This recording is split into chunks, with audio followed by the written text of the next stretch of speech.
Hi అండి, నమస్తే. Welcome to SMB kitchen. ఈరోజు నేను చేస్తున్న రెసిపీ ఛడీ దాల్. దీనికోసము కావలసిన పదార్థాలు ఆనియన్స్ అండి. ఒక 4 పెద్ద సైజు ఆనియన్స్ ఇలా కట్ చేసుకోవాలి. మనం బజ్జీలకు ఆనియన్ బజ్జీకి ఎలా కట్ చేసుకుంటాం అట్లా. 2 మీడియం సైజ్ టమాటాస్, కొత్తిమీర, తరిగిన కొత్తిమీర, 1 పచ్చిమిర్చి, కరివేపాకు, ధనియాల పొడి, కారం. ఇవి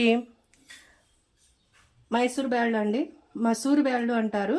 కడిగి పెట్టినాను 1 కప్పు మసూర్ బ్యాళ్ళు. అల్లం వెల్లుల్లి పేస్ట్, పసుపు, ఆయిల్, ఉప్పు, జీలకర్ర, ఆవాలు, మెంతం కూర.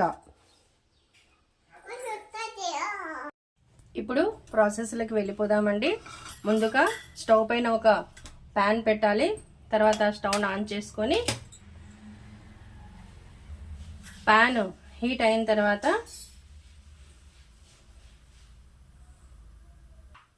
దీంట్లో ఆయిల్ వేద్దామండి. కొంచెం ఆయిల్ ఎక్కువగా వేస్తేనే కూర టేస్ట్గా వస్తుందండి. ఇది ఆయిల్ హీట్ అవ్వాలి. ఆయిల్ హీట్ అయిందండి. ఇందులో జీలకర్ర, ఆవాలు వేయాలి. తర్వాత కరివేపాకు, పచ్చిమిర్చి వేయాలండి. 1 పచ్చిమిర్చి చాలండి. దీన్ని కలపాలి.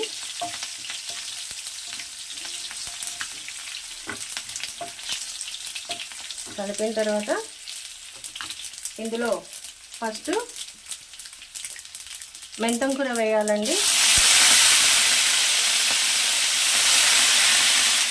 తర్వాత అల్లం వెల్లుల్లి పేస్ట్ వేయాలి. కలపాలి బాగా. కలిపిన తర్వాత పసుపు 1 టేబుల్ స్పూన్ పసుపు వేయాలండి. కలిపి మనం ఇందులో ఆనియను, టమాటాస్ వేసేయాలండి. కట్ చేసిన ఆనియన్, టమాటాస్ వేసి కలపాలి.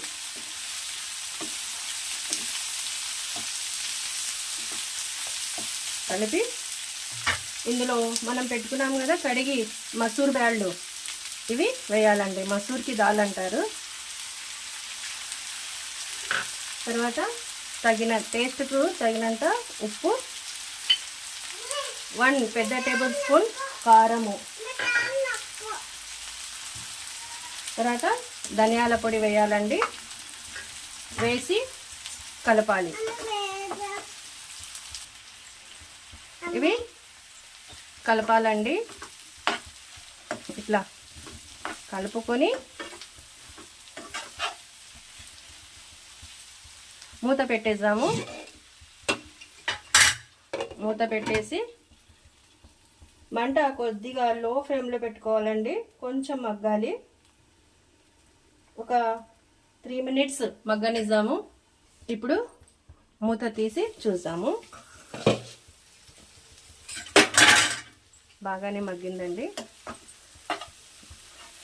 మనం ముందే వాటర్ వేసేస్తే టమాటా, ఆనియన్ ఉడకదన్నమాట. ఇప్పుడు దీంట్లో 1 పెద్ద గ్లాసు వాటర్ వేద్దాము.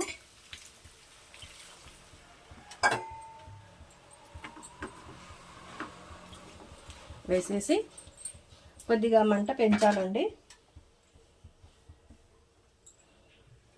పెంచి ఒక 5 మినిట్స్ ఉడకనిద్దాము. ఇప్పుడు మూత తీసి కలుపుదామండి ఒకసారి. ఇదిగోండి ఉడుకుతుంది కర్రీ. బాగా మెత్తగా ఉడికితే టేస్ట్ బాగుంటుందండి. ఇది చపాతీలో అయినా రొట్టెలోకైనా బాగుంటుందండి. అప్పటికప్పుడు కూరగాయలు ఏమీ లేనప్పుడు ఇది చాలా బాగుంటుందండి. మనకు ఈజీ రెసిపీ అండి ఇది. ఇప్పుడు మూత పెట్టేద్దాము. ఇప్పుడు చూద్దామండి. మూత తీసి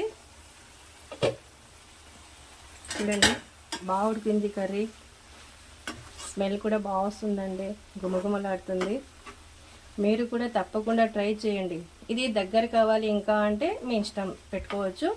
లేదు కొంచెం ఇలాగే లూజ్గా ఉండొచ్చు అంటే ఇలాగైనా దింపేయచ్చండి. మాకు ఇప్పుడు రోటీలో కావాలండి, అందుకే ఇలాగే నేను తీసుకుంటున్నాను. కొద్దిగా కొత్తిమీర వేసేసి మూత పెట్టేద్దాము. కర్రీ రెడీ అయిపోయిందండి. మీరు కూడా తప్పకుండా ట్రై చేయండి. కామెంట్స్లో నాకు చెప్పండి ఎలా ఉందో. నా ఛానల్ సబ్స్క్రైబ్ చేయండి అండి, లైక్ చేయండి అండి. Thank you. చూడండి, వేడి వేడి ఛడీ దాల్ కర్రీ ప్రిపేర్ అయ్యిందండి. చాలా టేస్ట్గా ఉంటుందండి. తప్పకుండా మీరు కూడా ట్రై చేయండి. నా ఛానల్ సబ్స్క్రైబ్ చేయండి, లైక్ చేయండి. థ్యాంక్ యూ అండి.